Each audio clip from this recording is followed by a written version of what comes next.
My name is Jennifer Cheung. For the past 10 years, I'm a cybersecurity engineer. And for the past 5 years, I have actually been a research scientist. So I've always been working on the industry side and seeing the practical sides of the systems, how it's used and in the commercial world, of engineering of things.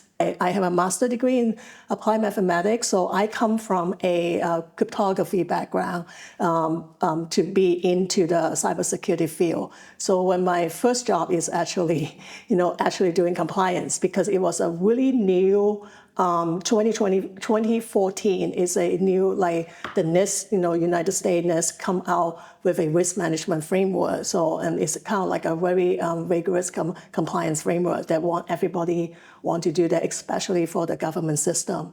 So that is how I got into the field, in cybersecurity, or more on the compliance side. But then because my background is cryptography, so I got into the secure engineering side of things.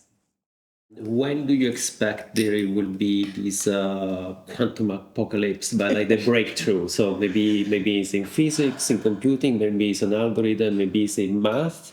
Considering not only then the development of the hardware, of the computers themselves, it's just because people are researching and working on it. Yeah. What is your time frame? So I would say, and it depends. I know when I was looking at University of Maryland, actually I looked at that. They have actually a lot of quantum algorithm developing already. So the breakthrough is pretty much probably in the math department, in the university. And then I would say, I really can't put a time frame on it. It's the one, I guess. 5, 10, just a number. You don't need to. It's just. I think maybe really breakthrough. I would say between 5 to 10 years. I can see that. Again, because a lot of time that is your goal, but there's always something that accidentally, discovery that might be, totally weird into other direction or totally speed up. So you don't know. So I think within 10 to 10, with the current development of making so much progress, people are literally dumping money, company, especially it's driven by profit, right? The company putting a lot of investment in it, and I think you can see 5 to 10 years. Yeah, it's not that that's much. Maybe it's already here. Maybe it's already here, we just don't know, right? Maybe some country already know how to do it, break it. Given that right now it seems to be really picking up really fast, 5, 10 years you can pretty much see. Maybe there's another algorithm can break the current post-quantum, algorithm. So then, oh crap, we need to have another algorithm now, to making sure that it's quantum safe, right? So I think that will pretty fast. I would say this happened. But one thing for sure, that if anybody can break algorithm, it will be mathematician to break it. I hate to say that, right? We already have the Simon algorithm. We already have the new algorithm coming up, right? I would love to hear your perspective on the actual advancements of quantum computing thus far that have been documented, achieved, and reproducible results. So real results, not Microsoft's Majorana chip hype, that. Yeah, so. I'm glad that you say that, because for the past 10 years, being in an industrial commercial world, I've seen, how that quantum computer need to be practical, in the industry or commercializing it, right? And in my opinion, I'm a little bit not so optimistic about it. Maybe, but nobody can predict how the technology go, right? So it could be, but so for example, when I went to Denmark for my Fulbright, study about quantum cryptography actually, and I took a quantum informatics class, and they don't know what to do with me. And then after I left a year, they started to hire a physicist and a computer scientist and a mathematician. It's actually a unicorn, I would say, in order to really have a working, making like a lot of progress on quantum computing, right? So it's like really an interdisciplinary fields to do that, and nobody can be good at all three fields, right? And right now, I believe that there's still a lot of concentration on physicists, a lot of concentration on photons, and we all know that it's so hard to control. It has to be in a almost not zero but 2-3 degree Kelvins, right? Yeah, near to zero temperature to control that. The amount of energy that we need to use, right? And then on top of it, even you have the processor, maybe a few qubit, right, in one chip, and then you have to bring them all together, and then the fidelity of it, how does the error correction to making sure that it actually do what we ask them to do. It is a challenge, I would say, in the past 10 years, right? In the past, 2010, and I came back, 2011 and 12, and I came back, there's nothing, right? That's almost worse than science fiction. Nobody really doing this, right? And then now, about 2025, so about 13 years later, now we pick up a little bit progress on it, right? But I just being not optimistic, pessimistic, little progress, because in order for it to use, we have to think about a use case. What is good for you and I have a quantum computer? What's the price that we pay? What do we get, right? And you imagine that kind of energy that go into it, and that kind of development going into it. What do we get out for personal use? What is quantum computer can be used that classical computer can use, my laptop can use? I believe that any company, if they are, spending so much money to developing this has to be, pretty useful in a larger scale. And I personally, I don't believe in as a personal level. I believe that maybe a certain university or research institute, they will have a quantum computer that they do their research, and then they make some kind of product that can be commercialized. But as far as having everybody have a handheld, or laptop, quantum computer, I don't think it's necessary. I think it's overkill to have that. Yeah, I think that makes a lot of sense. It's the right question to ask, right? It's not that we have all been just waiting the last 5 years saying, I really need more compute power. I'm waiting for it. Yeah. That's not been anything that's been missing. And I think maybe because of the threat to established cybersecurity and perhaps the computing arms race that ensues as soon as one government, one organization, one company has one. You can't stop the need for everyone else to have it too. But outside of those extremes, what really is research makes sense. Yeah.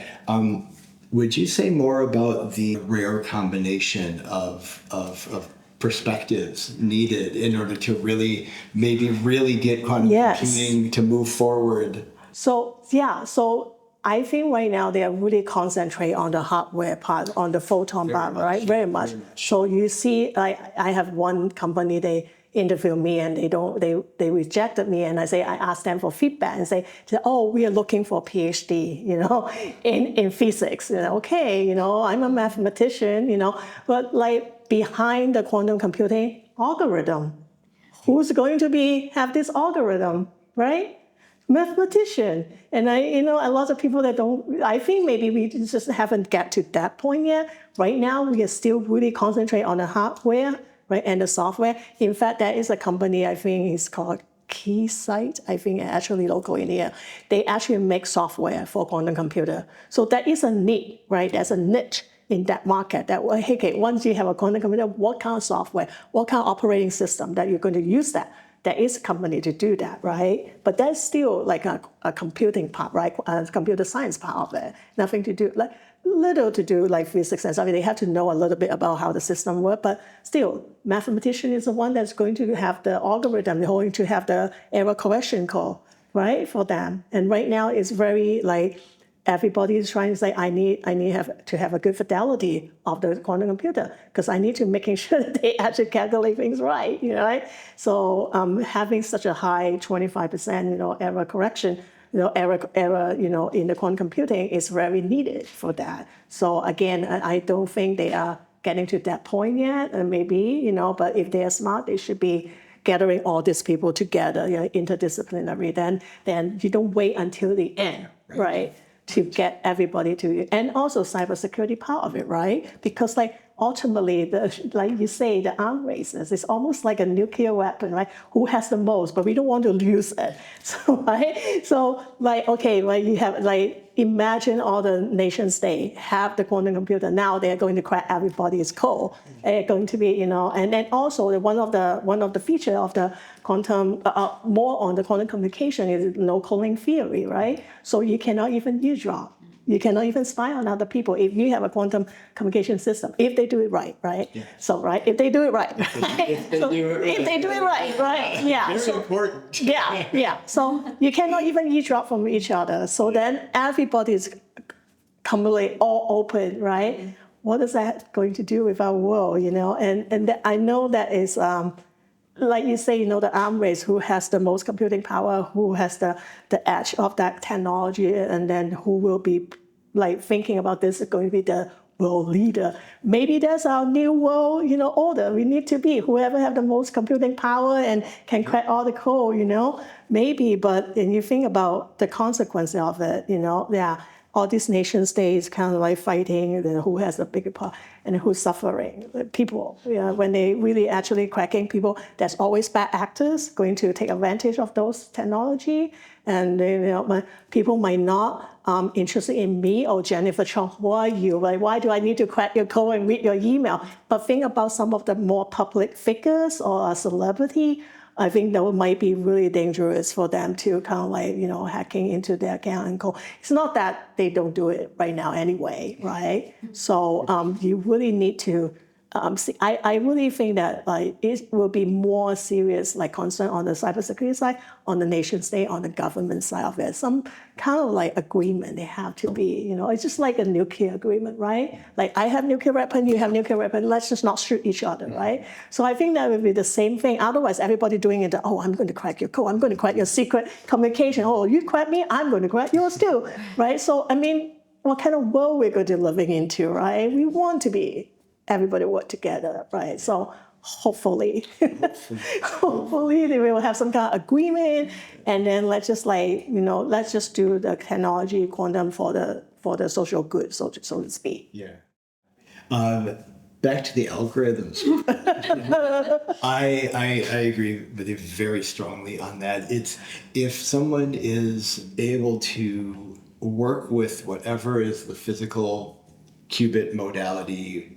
If someone is able to work with that, but they have the skills to develop the algorithms to drive it, to measure properly, to perform error correction, maybe just for that modality, but do it in a way that actually works and they get the fidelity you're looking for. Yeah. It's kind of like somebody tinkering to create some of our older technologies, electric light, etc. Yeah. It's far better that you have your hands on it and you are capable of finishing it. It's much harder when you say, okay, tell me what it's doing wrong. I'm a theorist, so just tell me the complaints. Let me see what I can come up with. And then implementation. We don't understand the theory very well, but we were told to do this. Okay, now it's still not working, but really actually want someone to be able to be in the field, so to speak, and actually capable of figuring it out. It's maybe going to take forever. In other words, it might never get there to have this separation of, I think you're right. They should be bringing people. And I'm always disappointed, oh, you're just a mathematician, you're not engineer. Yeah. We can do engineering work, we are better than, we can have much more, know the field, like you say, the free. The same thing with big data analytics. Who did they bring in? Computer scientists that they know how to program, but they don't know the statistic behind it, right? And mathematician always I think mathematics always carry like the bad name or something, like, oh, you mathematics, you're only good at teaching.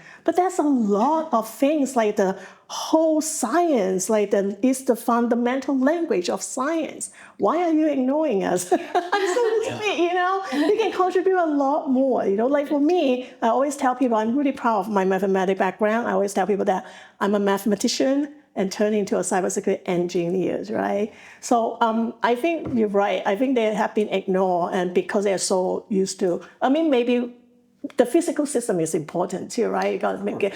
But the thing about it, when we talk about breaking code, it's the algorithm, the Gopher algorithm, the Shor algorithm. Now they have the Simon algorithm. Those are all made by the mathematician, right? It's like if the mathematician not there, they're not even breaking the code, right? If that is the purpose of the computer, but they are also there to correct the code, so that I think there's a lot of contribution mathematicians can do that. But I just really hate that when people see, oh, you're a mathematician, you must be teaching, but that's just one of the route, But there's so much more useful. Mathematics is so much more useful than just teaching. So. Oh, absolutely. Couldn't agree. I'm a little biased because I'm a mathematician. So. Big data. Yes. Big data. It's funny that you mentioned, right, and you have directly experience with this. Where guess what's cheaper than big data? Small data. And guess what you can do if you know how to work with it. So it happens again and again. I think it's because there's something perhaps to grab onto. We can build a machine. We can get funding for that. And if our machine works before others, then we succeed. I think people sometimes maybe get uncomfortable when there is something that is, I wouldn't even say theoretical, but it's when really the solve is in math and in the language of the information flow, because they can't own it. It's really sad because I have a computer scientist, friend, and he said, I'm suck at math. He's like, you're computer science, so how can you suck at math? It's all logic behind it, right? So it's really sad that when you have computer scientists and when you have physicists, I'm not saying that they're not good at math, they are, but they're not their expertise, right? Mathematicians think about a different way. So the joke is like saying that different mathematician and physicist. I don't know whether you want to post that, but but a mathematician can think at a higher dimension, while a physicist is limited to 3-dimensional, right? And so there might be a lot of solutions actually might be in a higher dimension, So, and then if you not bring into the mathematician, it's your loss, if you're thinking about it. And I think you're right, because a lot of not making fun of the physicists, but that's just a joke. And I have a joke between mathematician and an engineer too, but I'll tell you later. But it's like they all arm racers trying to make money. I don't know. As a somewhat like a scholar, right, an intellectual, besides making money, what is that good for our societies? That's what I'm thinking of. Maybe there's a female perspective, right, instead of the male perspective, and maybe I'm offending a lot of male because they might say, hey, I'm not thinking about that way too. But I hate to say that a lot of the company is driven by profits, right? So, and perhaps they are using, I'm going to make a lot of enemy when this comes. So you're in good company. We got your back. Okay. All right. That's why we're here. Yeah. Oh my gosh. My gosh. You guys talking to the right people. The money drive almost always drives things into the ground, or at least funnels them into a myopic point of view. It may be that there's absolutely no need for something, but if it can be profitable until people realize that we never needed it, they'll ride it all the way to the point, all the harm done, just because that ride pays money. It's really dangerous. I have a feeling about quantum computing. Mm-hmm. So that's what I'm not very comfortable about it. Again, I think we always talk about the first big breakthrough will be in chemistry, because when they are simulating complex protein, that will help a lot of people. Can you imagine when we do that, and then we can have drugs for cancer, all form of cancer.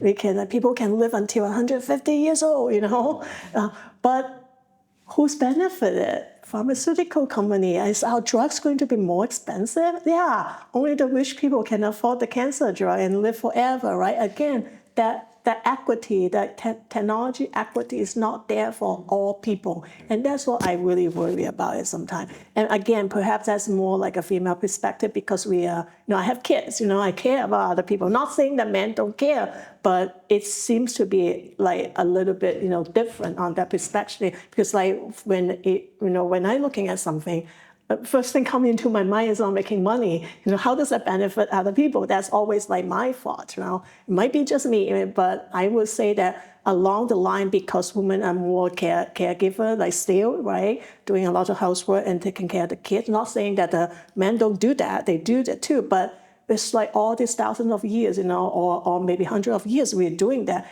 and innately we're thinking about, okay, how does that going to benefit my kids? How is that going to be benefit other people? So that's always my first thought. So going back to your point, we need both female and male in there. We need that different perspective. We need people family oriented, like with the technology. We need people to make money too.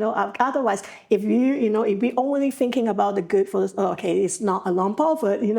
We have to make money, right? So we have to strike that balance. And I believe that all corporate, should have corporate responsibility, So that is something that I think people are so into the nitty-gritty and try to make it work right now. Some people has to think about, the end product and then what's the impact on the society. Yeah. So the ethical side of it, who's going to benefit of it? I mean, is it going to wait until UN and, the World Economic Forum and come up with a report and say that? But I think every single, corporation should really think about that. They need to take responsibility. If this is just for me, you make your money, just like 1%, 0.5%, I don't care. Like, you got to making sure that you have that responsibility on the technology that you invented and how is that going to impact other people. So don't hate me. Absolutely. Couldn't agree more. And this is a lot of what you do, actually. Yeah, that's actually my day job. Oh, wow. I am a mathematician, and I also have an actuarial training, so I work in the industry. Worked for a corporation until last year before that, I guess. And now I'm pretty much independent. And basically my job is to promote ESG, like environment, social governance practices. Yeah. And because we're actuaries, we focus primarily on the insurance industry. And I spend a good part of my day trying to come up with like templates or some methodology that the company can use to show in numbers that the money they're spending and investing on any initiative that falls under ESG is actually going to generate any value in the future, because without that, you cannot get them to fall in line. In a way, that's fine, because as long as they fall in line, it's good. But you're right, like you have to, it's not intrinsic, like they have to have that somehow that benefit quantified in dollar terms. What would be the consequence of breakthrough in quantum computing by one company? Or I would say more in the industry, rather than anywhere else. So what would be the consequence? Oh, boy. So what we talk about is like, beside quantum computing is one thing, right? We have an increased computational power, but a cryptographically relevant quantum computer is another thing. I think that is what we are really scared about. Who doesn't like more computational power? That itself doesn't really destroy anything. But if you have a cryptographically relevant quantum computer, then that is like, putting a lot of our current encryption, in danger, in particularly public key infrastructure, and which, a lot of us use it, the government use it, and that's what they're really worried about it. So a lot of company and also, government, moving to the post-quantum, crypto right now. But that does not guarantee that you are protected by the quantum computing, because, again, going back to the mathematician, they could very much have another algorithm to break those hard math problems, right? So it's not really guaranteed for that. And I think the biggest impact will be really on the government, on their communication, right? Their classified communication or sensitive communication, right? In the war situation area, you don't want your enemy to hear what is. And not that they can always send a spy, human spy, and do that too. But that is we really believe that the next war will be on the cybersecurity front, on that, breaking all this secret and stuff. For the encryption, there's usually time sensitive, right? Time sensitive. We'll say, okay, if it's break 4 years from now, is it still relevant, right? However, when you combine with AI and big data analytics, that's scary. Even that if you order, messages, that might be creating a pattern, right? People can actually predicting what your next move is. So that's very scary for that. That I think the bigger impact is really not on everyday's life, for us, but it's more on the nation state that they need to protect that secret. And that's why, again, while let's be nice, sit together, work together, let's not spy on, well, they still spy on each other, but, let's have a good, agreement, and some regulation or some kind of worst case scenario, so to say, what is a quantum apocalypse? What happened, Well, how do we deal with it worldwide? Something that I think that's very needed, because right now we can always, guess what kind of, impact is. The worst impact I would think is really loss of human life. When you're in the warfare situation, we don't want that to happen. So I think that's very important to have that kind of peaceful, agreement or things like that, ethical, standards or whatever, at least establishing that. Whether they follow it or not, that's another, question. Yes. But at least, all nations, they need to sit together and then just to making sure that, hey, when we get to that point, what are we going to do? I should ask you more about NIST. For the NIST, so I was there when they have the second round of or first or second round for the post-quantum competition, so to speak, right? I was there with I think it's 2010. I went to the crypto conference, and there was a Coast conference, together they have another conference that we allowed to attend both. And in there, they were I think it's second round or something for the post-quantum. So that is 2010. Now it's 2015, right? So now they just came out with the post-quantum standard in 2022. So it took them, 12 years to come out with the standard? It's going to take them another 12 years or 10 years to actually know how to implementing that, right? So by the time, what do you think those post-quantum algorithms, are they still quantum safe? Right? We don't know. So that's why that I think a lot of people want to, let's adapt it to that. Yes, if you can figure out how to do it right now, right? It takes a long time. So the question is by the time that we figure out how to do that, is it still quantum safe, right? So that is really a big question about this. So are we ever be quantum safe? I don't know, right? Yeah. So that's what for me, I'm just let's also concentrate, because right now a lot of quantum computational power, you can break algorithm, okay, but what is that going to do for us, right? But I'll say, quantum can do good things too, because beside breaking the crypto system, it can also have provable security on communication as well too. So why don't we put some money to develop a quantum communication link or quantum communication system, right? So nobody really doing that part. A lot of money is dumped on quantum computing, but I would a big advocates for, hey, let's develop the quantum technology for good, for the quantum computing, for quantum network, and eventually we'll have quantum internet, and it will be provable, somewhat provable security. Nothing is 100% secure, but at least we are provable security that people cannot read your email or people that I can see more on the everyday life, right? You're not really afraid of people. If they do it right, then our privacy actually can be protected by the quantum technology. Yeah. So that's just my opinion on that. Which would be the organization that could do that internationally? Because we were talking about NIST, which is great with all the limitations, but especially NIST is only U.S. government initiative, and that's especially in these days a little bit limiting. Yeah. So maybe do you know any other organization that might be involved?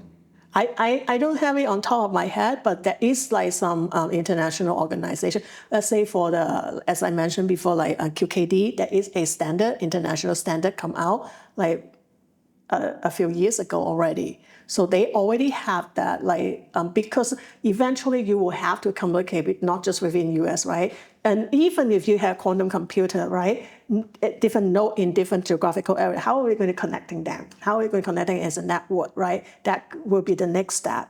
Then not just only just like the internet, you're not only communicating between China have a vast network or quantum network already. How are we going to communicate that? So that would be need some kind of standardized protocol. With that again, someone need to international community need to be having that kind of standard of communication. Chance to do a internet 2.0, so and with a more secure connection. So. But it seems like that is not a lot of concentration on there. That actually do good for other people. We have been talking about equality and gender equality, especially in the math world, as mathematicians. And actually, we were talking a lot with Melanti about that because she also went through math studies, right? Yeah, I went to grad school for math in Connecticut. And I was sharing my experience there as a grad student in the math department, and how you're always the minority and you have to sometimes fight for things. I would say in mathematics, because when I was studying at grad school in mathematics, there's a lot of cross-listed, like computer science. And in those classes, I feel like I'm one or two female in there. But generally, we also have a mathematical education program. So in those programs, you tend to have more female in there, But you're right, I think it may be a little bit better mathematics than engineering because both of my kids are actually, engineers. And when they were, going to school, and they would say, when you go into the upper level classes, and they're still I'm the only one, or I'm only few, 2 or 3 females in the class, and still happening. And he's the 21st century now. I mean, why this is still happening? Yes.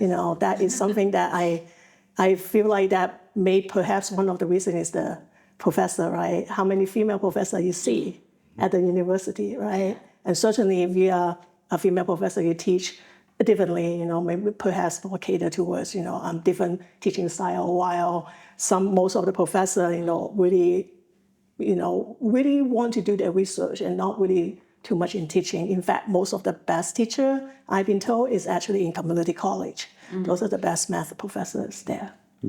Yeah, we were also discussing with Melanti too that actually this lack of diversity in this academia scientific world actually maybe limits the discoveries, the science itself, because anyway you have only a category of people, a type of people.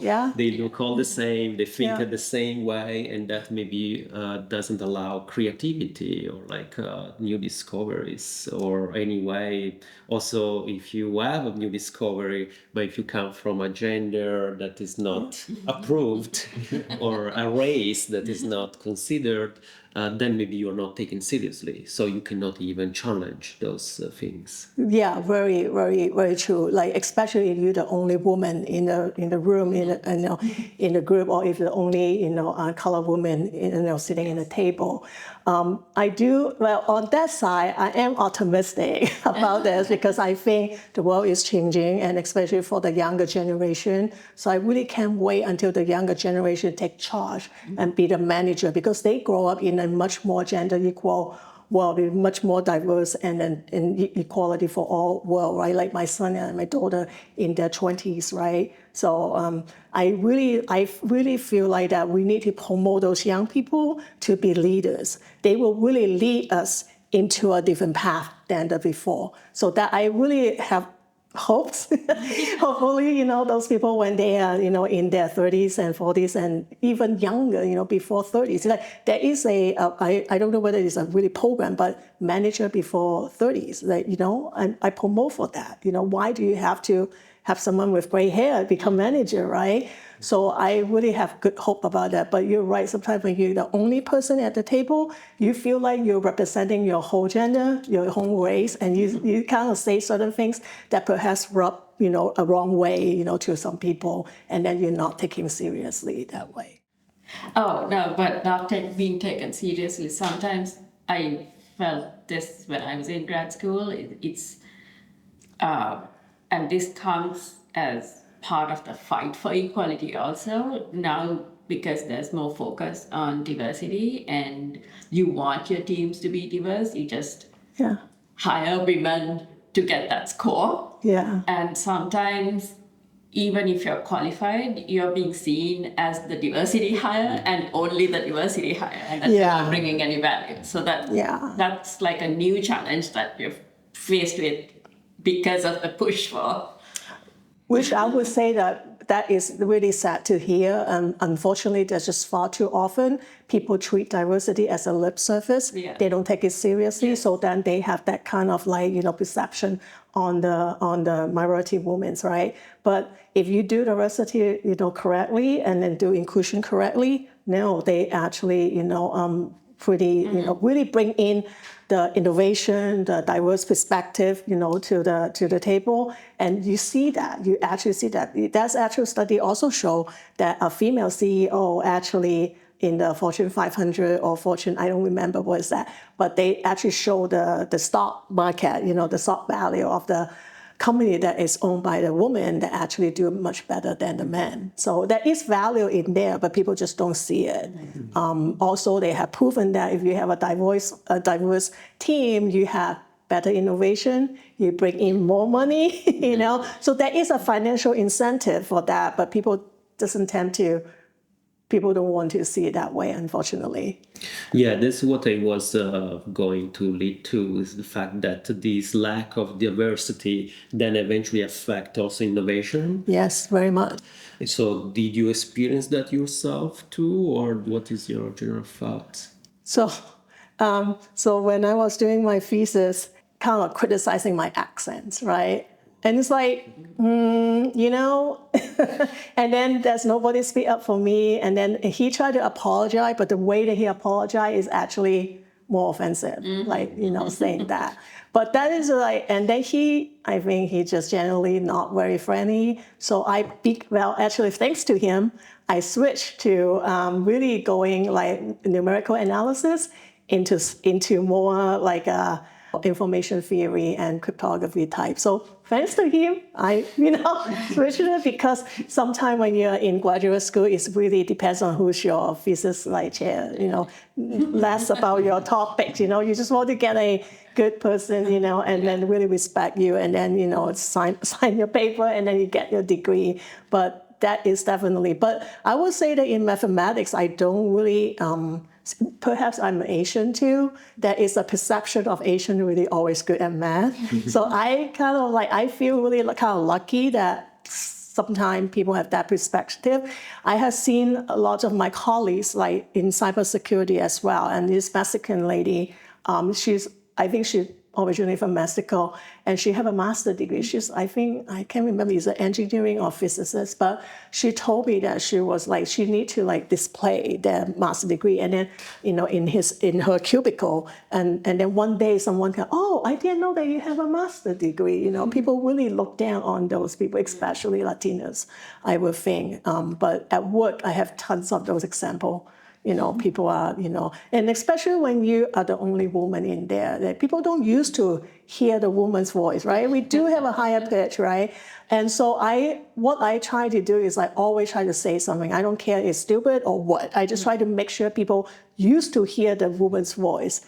Because I think that is one of the big things. It's like they don't hear the woman's voice that often, so it's very easy for them to just ignore you, And also the expectation, right? They give more credit, to men. And I remember I was working with this two men, two different occasions. Like they are, well, I hate to say that they're not as smart as I do, but they have more experience than I do, and people tend to like leaning towards their decision, right? And when I say something, and they say, "Oh yeah, it's right," and it's like, okay, at least they listen, right? But they automatically people will be looking at them, and say, "Oh, whatever they say must be right," whatever I say, they have to scrutinize a lot more, right? So that's really hard, but. I have a little daughter, so for me, it's worth the fight. I continue to fight for that. It's really sad to see the progress at the workplace is still not there yet. And I think it's really up to the manager because diversity is not enough. You need to have the inclusion part of it. That's why you say diversity and inclusion. You cannot just have like tokens, sitting at the table. Oh, I have this black woman, I have this, Latino man, and then that's it. We have diversity. But if you're not including their voices into your decision and into your project or into your innovation, there's no use.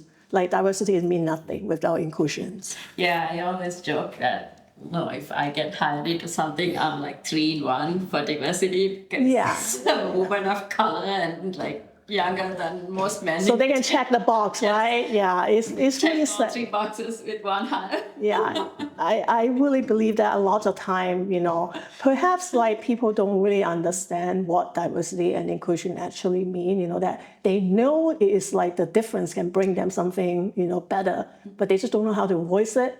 And then, so they was just like that. And then that have a really bad effect on us because like people see us as, oh, you're just a diversity hire. Yeah. Yeah. Well, in fact, the history of mathematics is full of names of guys. Yeah. I have a book at home. The page, they're all men. And actually, also in cryptography, including the RSA names, are actually 3 guys, 3 men. And so, also in cryptography, you think there is that kind of lack of diversity, and do you think that affects somehow also the security itself? I think it just, again, right, it originated from a very technical field, right, computer science or IT, right? So that's mainly like a majority are men over there. But in fact, RSA is just only one of the crypto system, the greatest cryptographer, actually women. During the World War II, the Bletchley, Park, and they're all hiring women who can solve puzzle. They are the one that cracking. They're the one that helped us to win the World War II.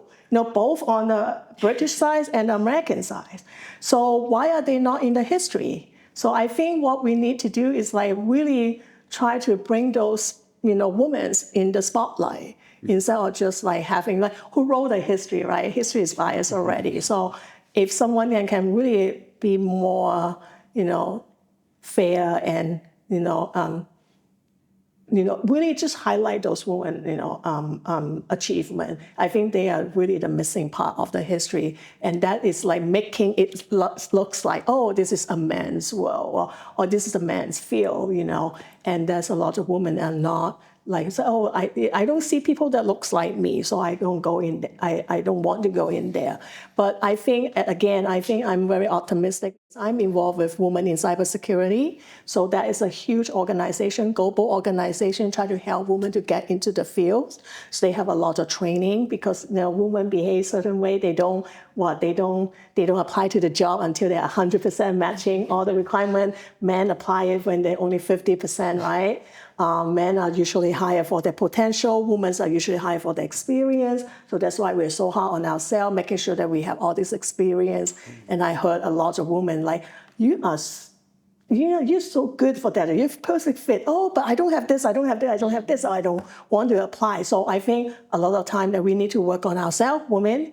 And then also on the hiring side, you need to realize that women say they are not good at certain things. That is not actually true, and it takes both sides. I think the hiring manager realizing that the women actually, they are much more humble.